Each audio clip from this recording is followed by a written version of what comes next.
जो स्वर्ग में कल्प वृक्ष लगा रहता है ना, कल्प वृक्ष आप लोग सुने होंगे। उस कल्प वृक्ष में आप जो भी कामना करेंगे ना यज्ञ आदि पदार्थों की, वो सब प्राप्त हो जाएगी।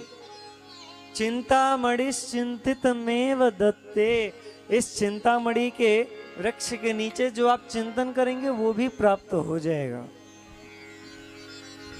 कहते हैं संता ही संगा सकलम प्रसूते, परंतु ये सब साधन यज्ञ के पदार्थ दे सकते हैं। कामधेनु गाय यज्ञ के पदार्थ दे सकती है।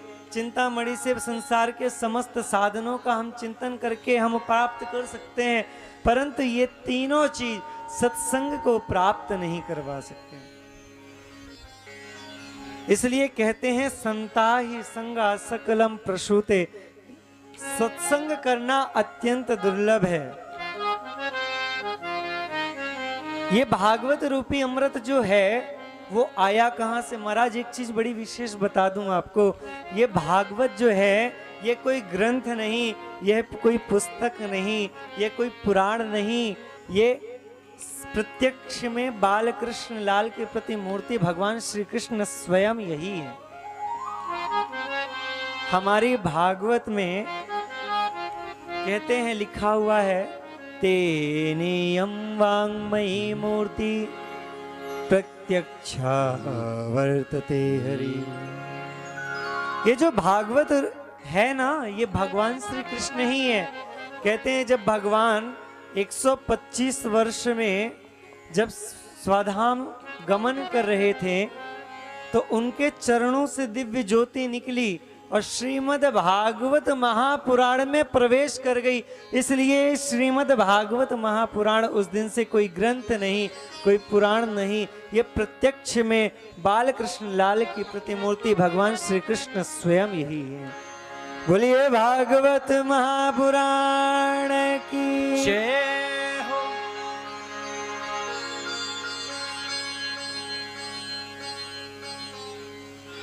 ये भागवत है क्या? भागवत चरितम भक्ता नाम चरितम यस्मिन तद भागवतम, जिसमें भगवान के चरित्र का वर्णन किया गया हो, भक्तों के चरित्र का वर्णन किया गया हो, वही भागवत है। भक्ता नाम चरितम भागवत चरितम यस्मिन तद भागवतम। फिर दूसरे शब्दों में समझते हैं हम लोग, भक्ति ज्ञान विरागाणाम तत्वम यस्मिन तद भागवतम, जिसमें भक्ति ज्ञान और वैराग्य का उल्लेख किया गया हो, वही भागवत है। फिर क्या कहते हैं?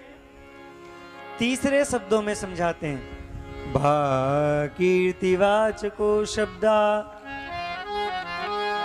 गकारः ज्ञानवाचका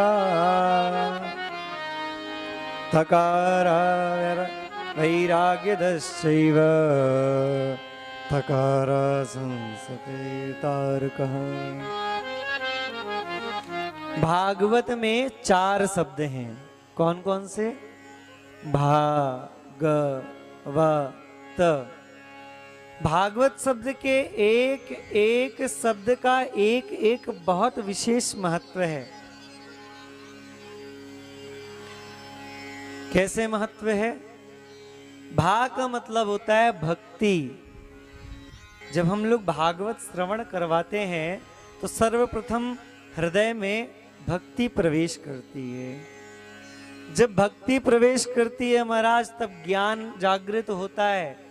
इंद्रियों के माध्यम से जब ज्ञान जागृत हो गया तो वैराग्य जागृत होता है। ज्ञान किसका जागृत हुआ? अच्छा, सभी लोग जानते हैं कि इस संसार को छोड़ करके सबको जाना है, सबको जाना है। कोई ऐसा नहीं है कि जो स्पेशली आया हो भगवान से कि यहाँ से कुछ ले करके जाएगा, ये तो 200-250 साल जी करके जाएगा। सबको पता है कि 100-120 वर्ष की आयु में सबको गोविंदाय नमो नमः हो जाना है, परंतु फिर भी हम लोग परडे जो है तो तेल साबुन लगा लगा करके शरीर को चमकाते रहते हैं, जैसे इस तेल साबुन लगाने से 200 वर्ष जिएगा। जीना तो उसको इतना ही है। इसको हम जानते हुए भी इस माया रूपी में जो फंसे हैं, इसका ज्ञान जागृत हो जाता है। भक्ति से ज्ञान आया कि अरे ये तो कुछ जाना नहीं है, तब वैराग्य आता है। वैराग्य कैसा आता है? संसार में तो व्यक्ति रहता है, संसार में है व्यक्ति, परंतु संसार में रहते हुए भी वो विरक्त है। परिवारजनों के साथ रहते हुए वो हरि के शरण में लगा हुआ है, हरि का भजन कर रहा है। जब वो हरि का भजन निरंतर करेगा तो निश्चित रूप से जीवन में उसका कल्याण होना ही होना है। भा से भक्ति, ज्ञा से ज्ञान, और जब वैराग्य, वा से वैराग्य आ गया तो वैराग्य आने के बाद उस संसार सागर में व्यक्ति को दोबारा नहीं आना पड़ता। तकारा संसार तार कहा, ये जो ता शब्द है ना, ये संसार सागर से तारने वाला है। ये भागवत भक्ति ज्ञान वैराग्य उत्पन्न करके और लास्ट में ये संसार सागर से तार देती है।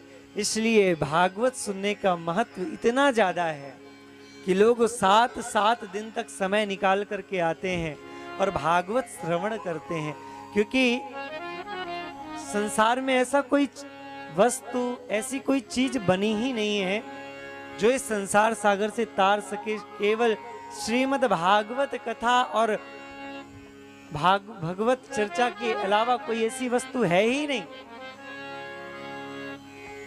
क्या कहते हैं इसके बाद? महात्म्य। महात्म्य में, भागवत में सर्वप्रथम महात्म्य आया हुआ है जिसमें 6 अध्याय हैं।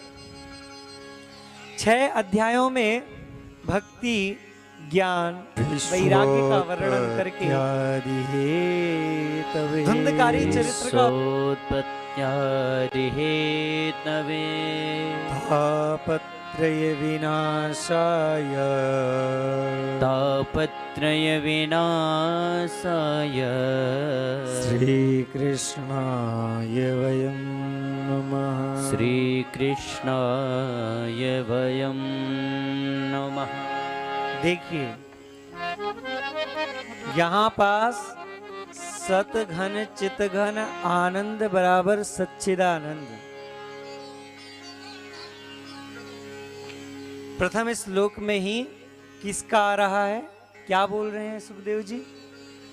सत घन चित्र घन आनंद बराबर सच्चिदानंद। श्री राम स्नेही जी बड़ी सुंदर व्याख्या करते हैं।